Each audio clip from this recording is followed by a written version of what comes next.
देखो सांग मैंने आज आमर इवनिंग रे पास्ता होची पास्ता गुड़ नास्ता आज पास्ता बनइबो आसंतु करिबा।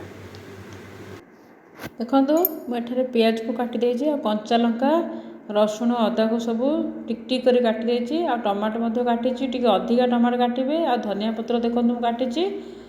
प्रथमे पास्ता को पानी रे बॉईल करिवे बॉईल करबा परे ताकू छाणिकी बाहर करेंगे भल से टिके छाणिबे पानी जमती रही न जीव नहले पानीचिया लागिबो।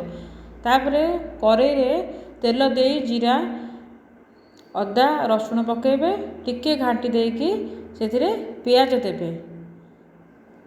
पियाज देकरी पियाज जते ब्राउन कलर हो जीवो सेथिरे लंका गुंड लुण हल्दी गुंड chilli sauce tomato sauce soya sauce सबू देबे सबू देकी बढ़िया से घांटीबे। तापरे छाणी कर रखि पास्ता को एते दे देबे आ मैगी मसला पकेबे मसला ए मैजिक भल से टिके घंटा घंटी करेंगे सबुठ जमी पूरा पूरी सब मिसीज आ धनिया पत्र मध्य देदेवे। देखंतु तापरे पास्ता आपणकर रेडी हो मोर पूरा पूरी पास्ता रेडी। आपन को जदि वीडियो पसंद लगुच तेबे वीडियो को लाइक करेंगे और सब्सक्राइब मध्य करदेवे। पास्ता पूरा पूरी रेडी तो होची गरम गरम पास्ता